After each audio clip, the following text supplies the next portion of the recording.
made pickles regularly, but it wasn't like a, I don't know, it wasn't a huge part of what we did. My grandmother always made them.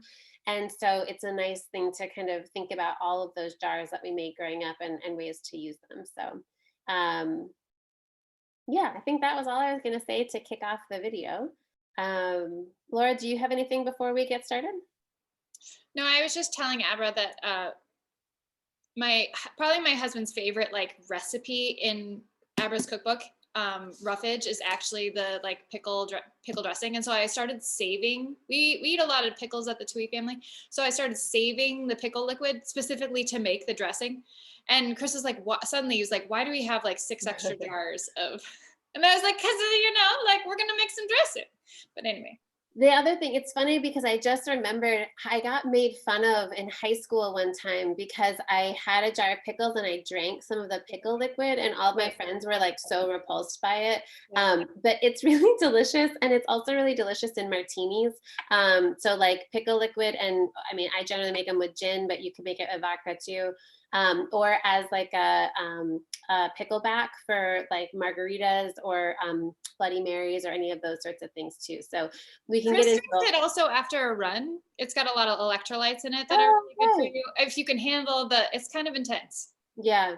But you can maybe cut it with some soda water too. That's what I've been doing with juices lately. Like I've been drinking more cherry juice because of how good it is for you, but it's pretty intense to drink a cherry juice, like Montmorency cherry juice. So cutting it like 3 parts soda water to 1 part juice has been really one of my favorite drinks. We're really living it up over here. Cherry juice spritzes. So with that, let's start the video.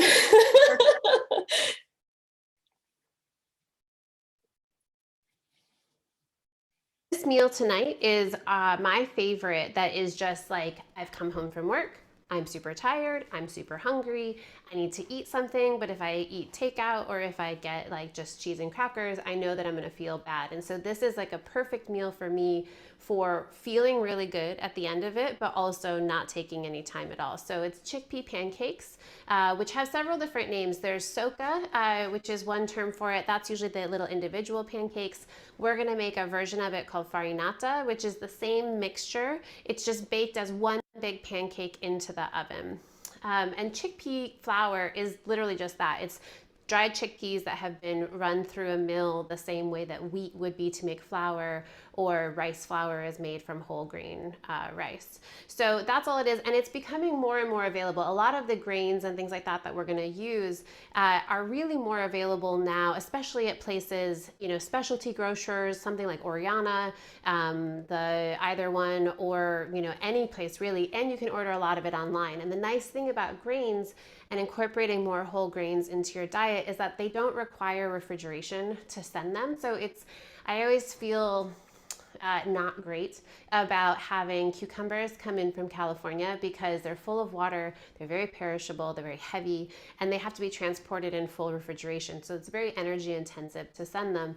Whereas some of these grains, well, all of these grains really, are dried on site or at a processor, and then they're sent, and they don't need to be refrigerated, any of those things. And so they're just much less energy intensive, so you can get ingredients from further away and not feel crappy about it. So chickpea flour to start. So what we're gonna do is the kind of fast cheats way to be sure that we get a nice crust on this pancake is that we're gonna put the frying pan into the oven to start so that it's preheating. So right now the oven is set to about 375 or so. We're just gonna pop the frying pan in there so that it can fully absorb the heat from the oven. Anytime you're working with heat, it's useful to kind of think about, do you need just like a surface level heat, or do you really want that warm heat that's coming from the center? And so in this case, you could do it just with a frying pan that's on a burner, but it's gonna go faster, and it's gonna be a more even cook by preheating the pan. That said, if you don't have time or if you forget, it's not the end of the world. It's just dinner. So I'm gonna pop over and put this frying pan in. And this is the one that I'm gonna use. It's just a standard cast iron. It looks sort of big when I hold it up in front of my head like that, but it could be any size. And just think, the smaller the frying pan, the thicker the pancake's gonna be, and the larger one, the thinner it's gonna be.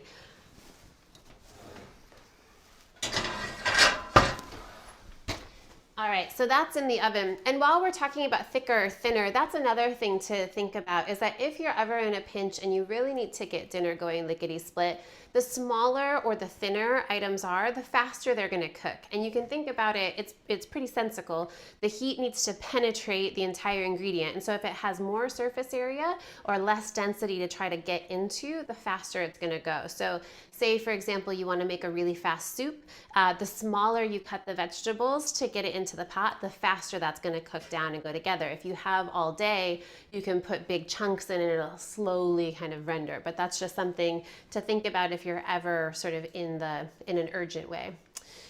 And with the chickpea, the other reason I love this recipe is because the chickpea pancake is just a perfect vehicle for just about anything. So this often is kind of a clean out your fridge sort of situation. I feel like I always end up getting vegetables and then having like a lone carrot, a single stalk of celery, you know, a quarter of a head of cauliflower. So the vegetables that I put onto the recipe are really, really flexible. Just use what you have around you, and you can kind of hoover up anything that's in there before you're gonna go to the store. So a lot of times people ask, you know, I throw away a lot of food and I wanna learn how to not do that so much.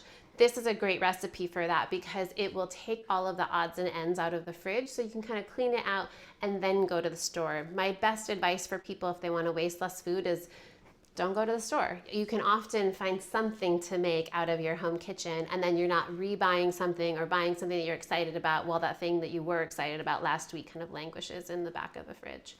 So we're gonna go to my fridge, which has not been tidied, and find a variety of vegetables that we can shave up really thinly to make our big salad.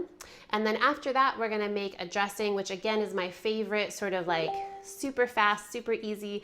It uses up an ingredient that normally just gets thrown down the drain, and it is my favorite trashy ranch dressing. So it is an equal parts mayonnaise and pickle liquid with some pickles in it, and it makes this really like creamy, tangy, wonderful dressing, and it's literally stuff that could go in the trash. So we're gonna make that next. So over to the fridge.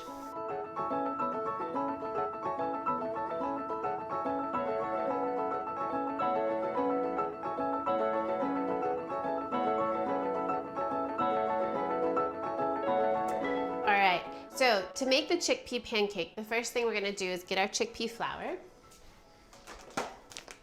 and then also some soda water. And you can make this without soda water as well.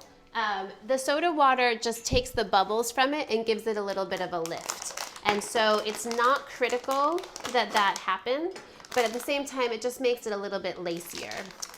And so it's just equal parts, so it's a really easy recipe to remember. 1 cup of chickpea flour, 1 cup of soda water. So 1 cup chickpea flour, 1 cup soda water. And then you can see this batter. It's gonna have a bunch of bubbles in it from the soda water. And it's okay, you're gonna lose some of those bubbles as you whisk it. It's more important that it come together into a nice batter.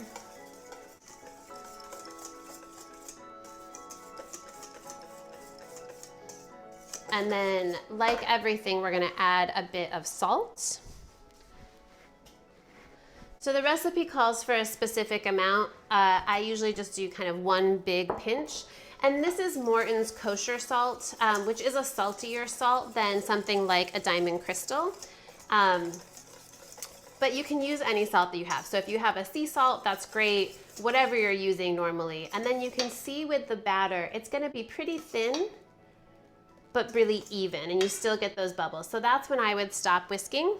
And we're gonna grab our pan from the oven.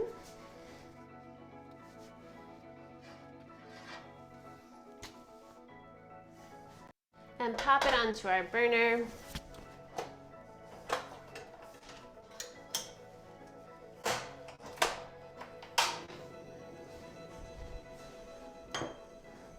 And then I like to use a healthy amount of olive oil to get this going. And that's both adding so that it doesn't stick, but also it gives it that flavor. And so you can see the pan is really well coated in olive oil. And you can see it's instantly hot because we've preheated that pan. And so we're gonna take the batter and straight into Sizzletown.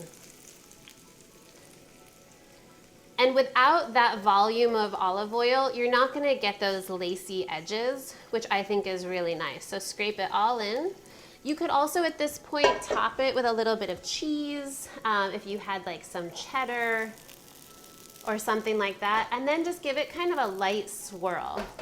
And I like to let it get started a little bit on the burner, and then we're gonna transfer it to the oven and pop it in so it finishes baking. So we don't have to worry about flipping it, any of those sorts of things. But once you start to see the bubbles come through kind of more to the center, sort of like if you're making traditional pancakes where you wanna see the bubble come up from the center, that's when I turn it off the burner and pop it back into the oven.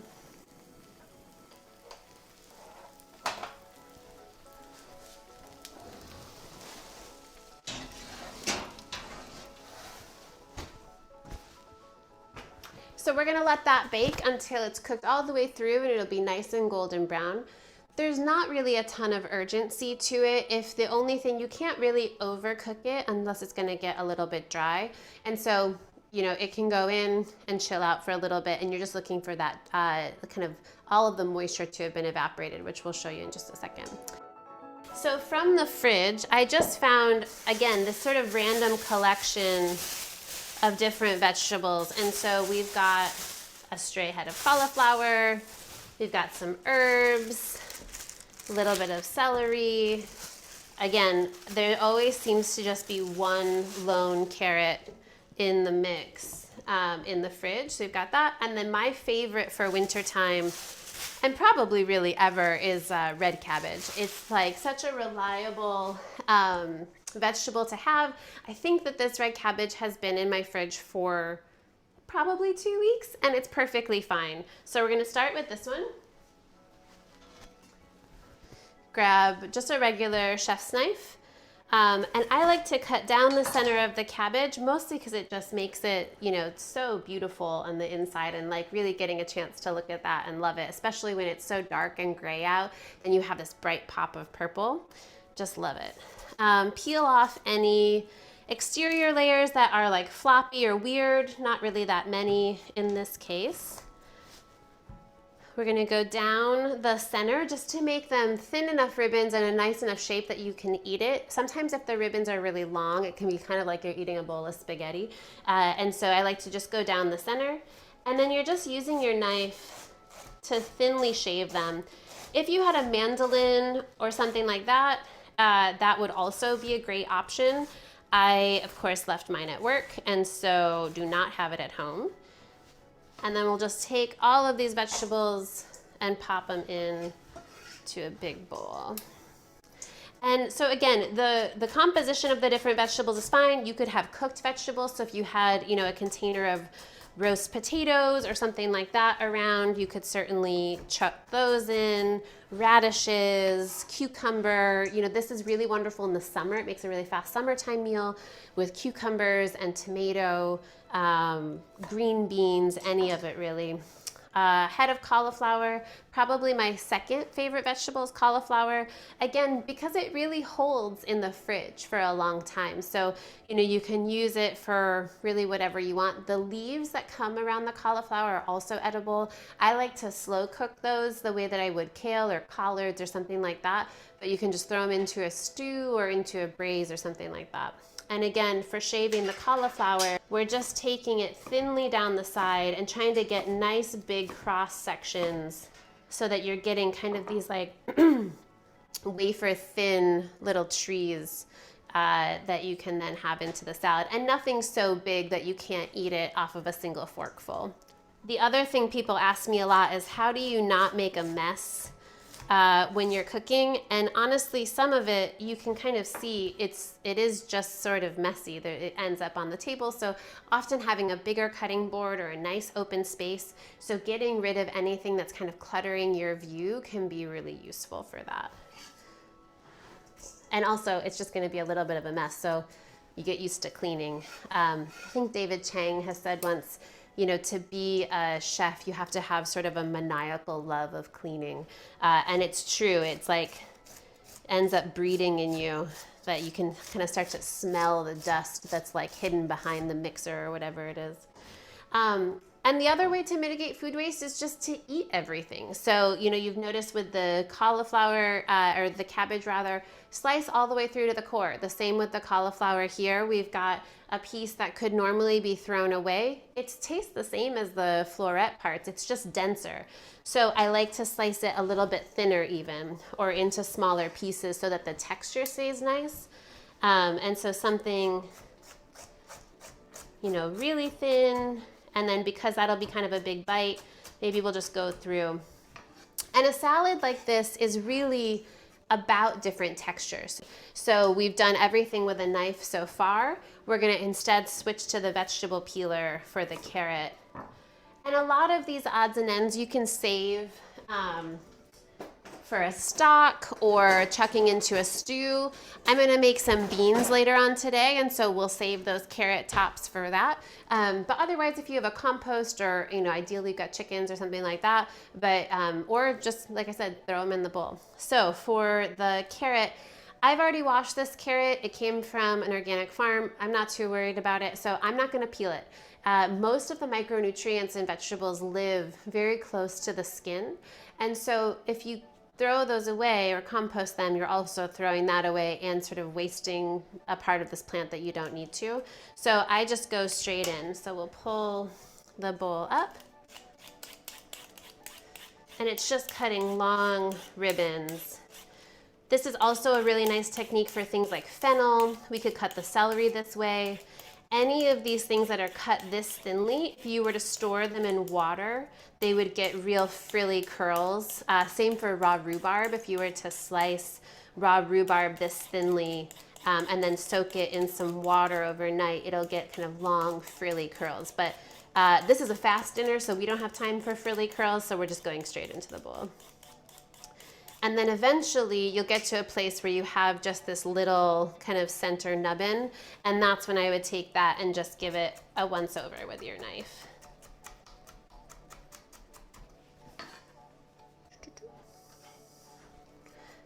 All right, and then let's do a little bit of celery. For something like this, I would prefer to use all of these really beautiful celery leaves in the center. So we're gonna take those outside stalks away and save those for another day. Take the dried tips off just because they look a little brown. And that's, I think, the other thing about mitigating food waste is telling the difference between when something is like a little old versus rotty. And so a little bit of browning doesn't mean that this whole celery stalk is bad. It just means that that tip has been exposed to the air for longer, that wound has been healed by the plant, so it kind of cut it off. And so we're just gonna cut it off and not eat it. But it doesn't, if you were to throw this whole thing away because of it, you're really missing some of that part of the plant that's still good.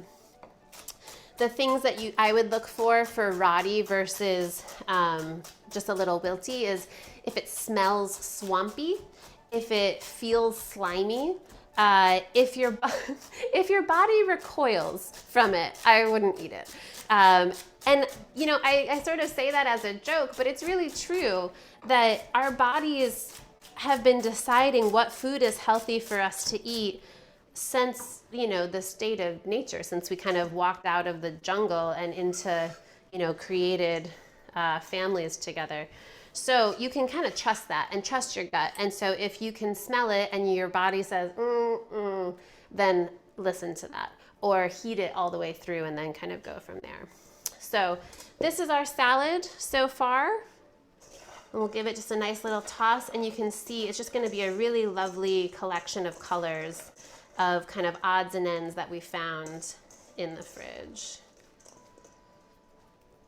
All right, and then the other thing that I like to encourage people to do in kitchens is stop between processes, between different steps in the recipe, and give yourself a clean down. Give yourself the space to go through and just reset. So right now I'm gonna wipe off my knife.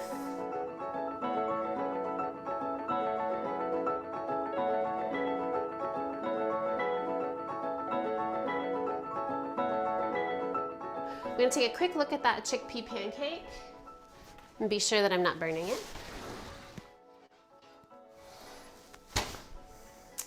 And so you can see here, it's almost completely cooked through. Touching it, it's holding a little bit of its shape, and I want it to be just a little bit browner. And so we're gonna pop it back into the oven. You could certainly eat it now and it will be totally good. It'll be soft and creamy on the inside, but I want it to be a little bit crunchier on the outside, and we still have to make the dressing, so there's no reason to not let it just stay in the oven while we're doing that.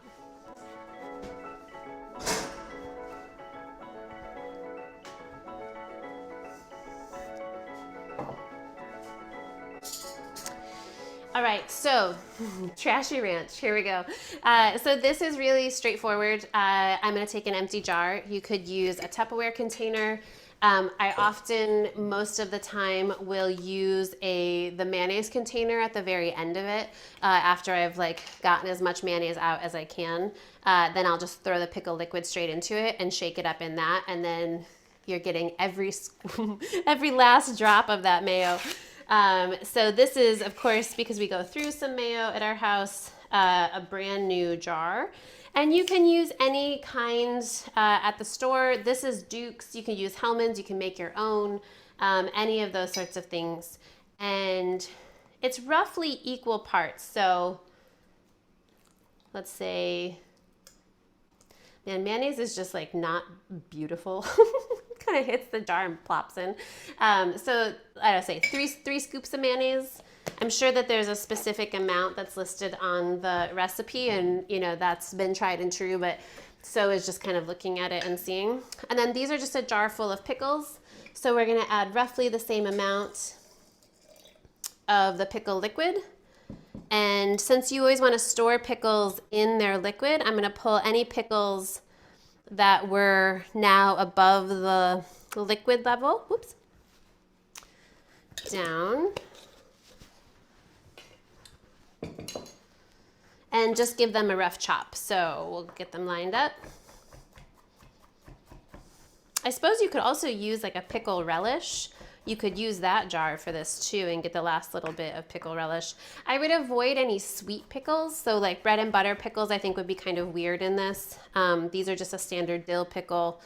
I have used the spicy McClure's pickles, and that's nice because the spice is sort of dampened a little bit by the richness of the mayo. Anytime you've got a fat, the richness of it is gonna kind of dampen the other flavors. So if you ever make something that's too salty or too spicy, you can add some sour cream, mayonnaise, heavy cream, things like that. And you could also add these pickles into the salad itself. I like to just put them straight into the dressing, because when you can put something into a small mouth jar that's hard to get everything in, why not do that instead of a big open bowl? Just kidding, that's a really dumb way to do it.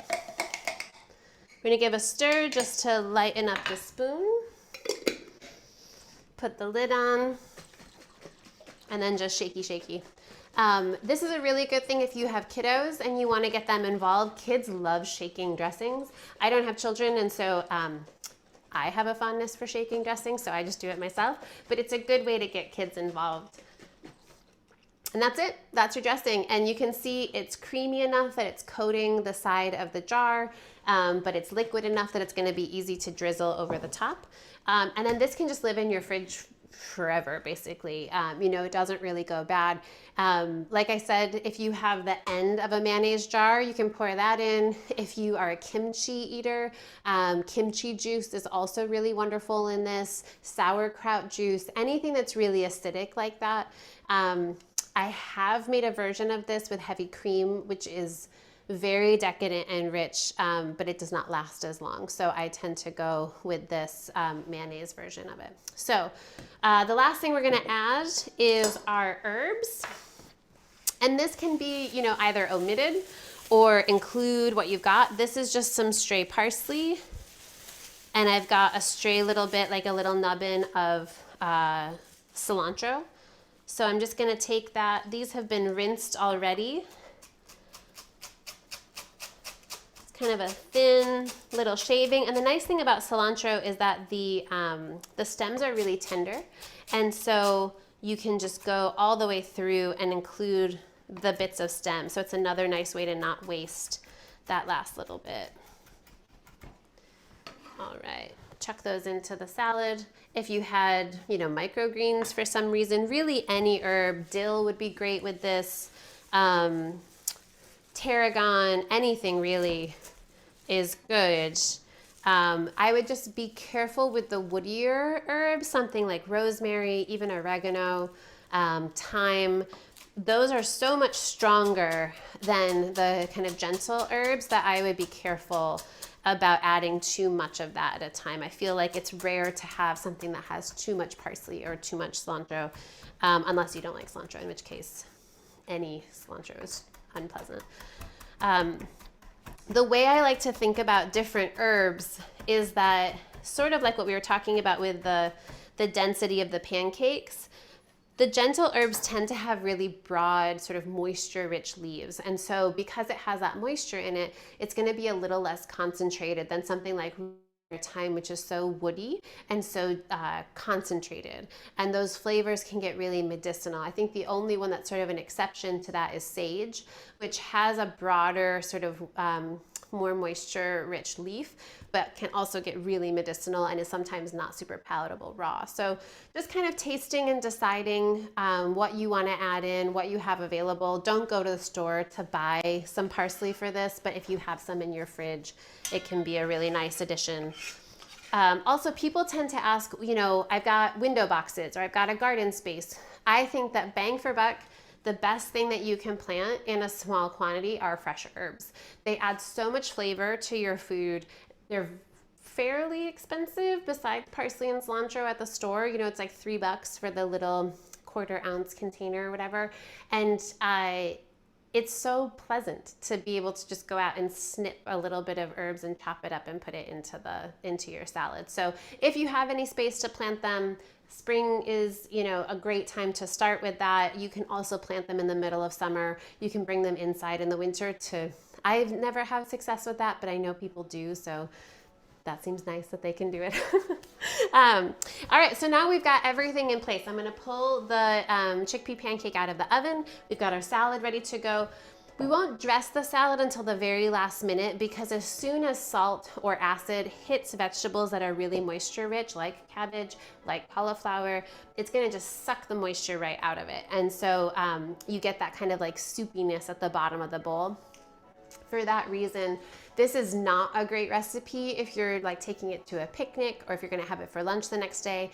If you do that, I would either dress it separately or wait to dress it or just lean into it and make it much more of like a coleslaw, kind of like I was gonna say a wet salad, which doesn't sound great, but one of those kind of more marinated vegetable salads, or switch to something that's fully like roasted and odds and ends in that way. All right, so looking at the chickpea pancake now, you can see we've got some cracking through the center, which means that that's fully dry. It's pulled away from the outside of the pan a bit more, and so that to me says that that moisture has evaporated. It's released from the pan a little bit. And then what we'll do is I'll just take a spatula and you can kind of see like, yep, it's fully released. So a lot of times, one of my other chef mentors, Skye Gingle, often said, let the ingredients tell you what they need. So this is telling me that it's ready to come out of the pan because it's releasing and sliding so easily. It's not gonna stick at all because I just basically lifted the whole thing up. If you were to do that and it really didn't give way, then I would put it back into the oven and let it finish cooking, or add a little bit more olive oil because the oil is gonna cook at a hotter temperature than either the pan or the air around it in the oven, and it's gonna kind of fry it. And then once that's fully cooked, it should release from your pan. The same is true if you're searing fish. People often talk about the skin on fish sticking, or chicken skin or things like that. If you're searing it and it isn't gonna give way, just give it a second. Let it finish cooking, and then it'll release as it's ready. So we're gonna take this, and because I know it's fully released, we're gonna do a very dramatic flip out. That's where having a smaller pan can be nice because it's easier on the wrists than that. And we've got our pancake.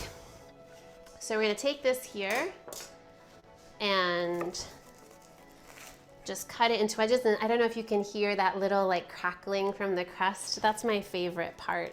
of the soka because, and that's why I like doing it in the bigger pancake. It's faster than like standing there and ladling into individual pancakes, but also because you're gonna get a bigger textural difference throughout the pancake. And this is not super thick, but even in cutting it, you'll be able to see we're getting that crackly crunchiness on the bottom where it hit the oil-rich pan, and then we've got a soft sponginess here right at the top. And so you're gonna get that kind of creamy, melty pillowiness and then the crack of the crust. And so this is it. So this is ready. Give our dressing another shaky shake. And a little pour over of it. Get some of those pickles.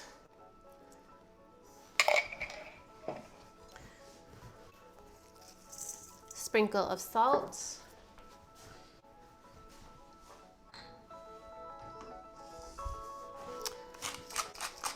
Couple churns of pepper. And some tongs. You could also use your hands, a big spoon, any of those things. And then if I were serving this at a party, I would probably get a big platter and lay all of the squares out and then top it with the salad or send the salad around separately. This is also really nice with some dipping sauces if you wanted to make something like that. If I were making this just for an individual, like myself, for example, I would just take that. Let's give this a taste. Perfect.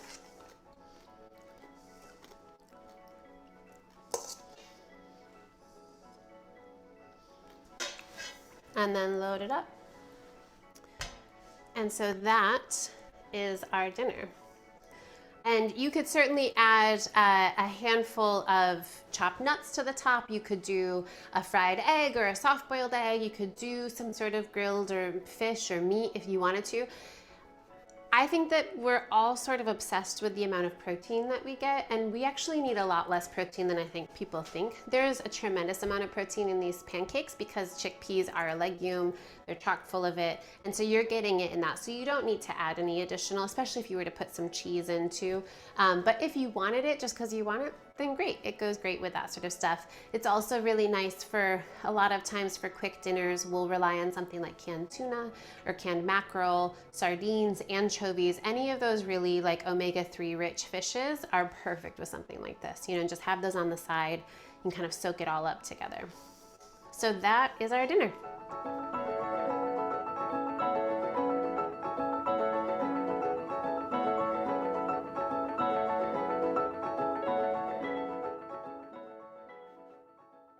All right. Oh boy. Oh boy. Is it mine now? I don't know. Hello? I think you're epic. Hello. Hey, my friends, I see some of you are cooking along tonight, and I just want you to hold up what you made so we can clap for you. We do it? Everybody go to gallery view if you can.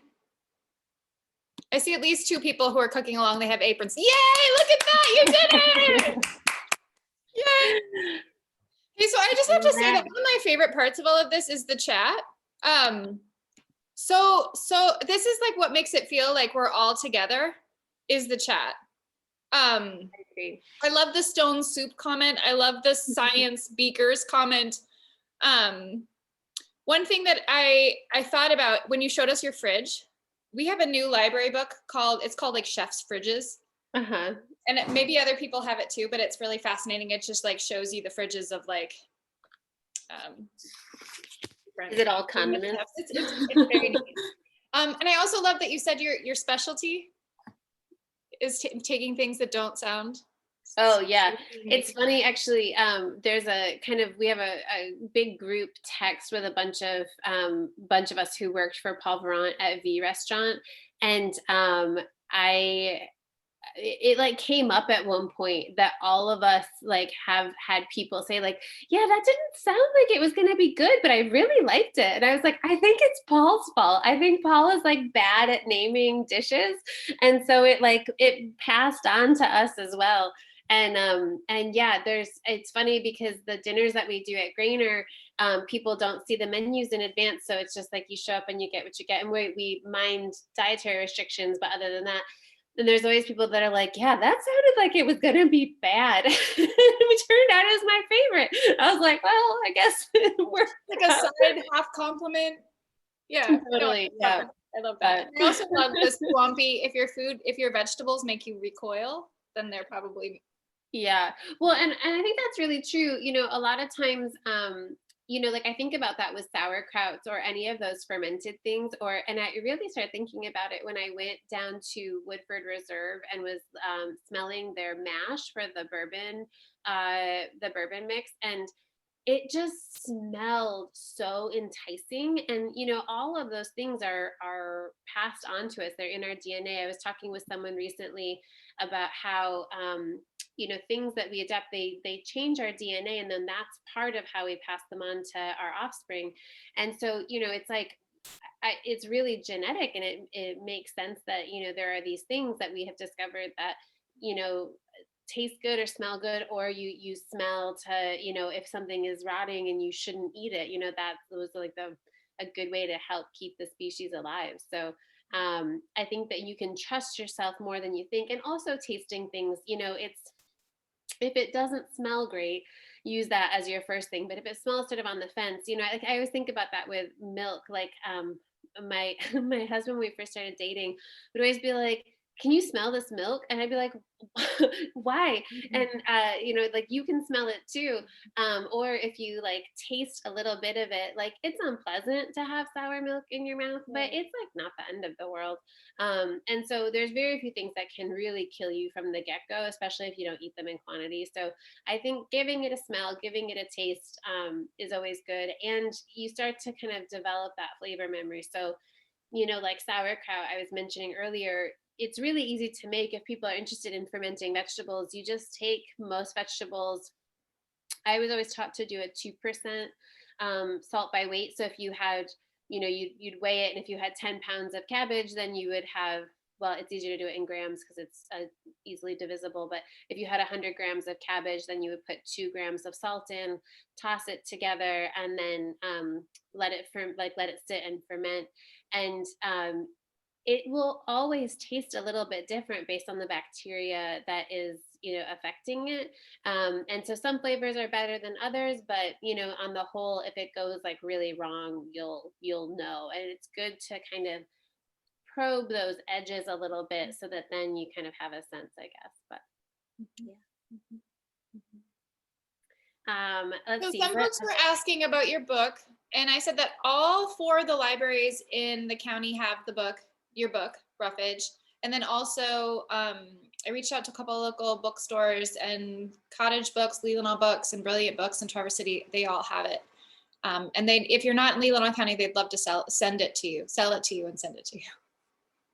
And that's something Laura and I had talked about, and we can kind of go through this next week too. But I'm happy to connect with either the libraries or with those booksellers and send signed book plates too. So I really, again, feel very honored that you all would come back week after week for this. So if you want that, you can email Laura. We'll figure out how to do it, and we'll go from there. So yes. And then Jim is asking, so next week is a beans recipe. I used, what did I use? I think I ended up using actually black-eyed peas, which are technically a bean, even though they're called a pea.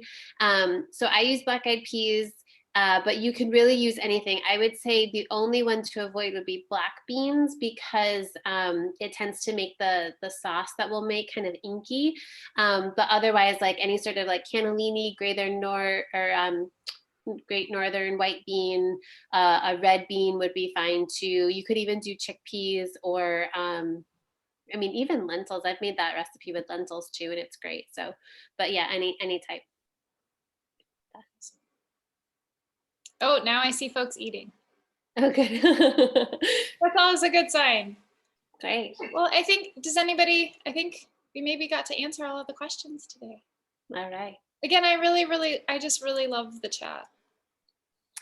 It's so nice. It's such a great function. And yeah, I agree with Laura. It does sort of feel like a chance to get to actually connect with people. So thank you again for using it and for sending your questions along.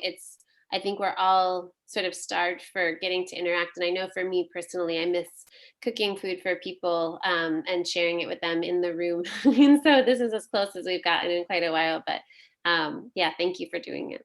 So, and thanks to Laura and to Mark and to Brian again for their help in putting this all together. So we'll see you next week for our last class. Hope you All guys right. all have a good week. Thanks, for sharing everybody. your time with us. Double hands. I love it, Lori. Double hands. Lori's new this week, I think.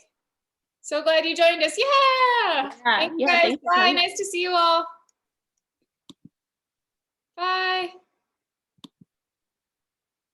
Bye, Mary.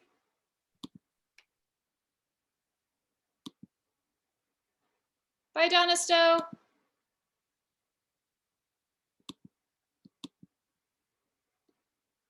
Bye, everyone.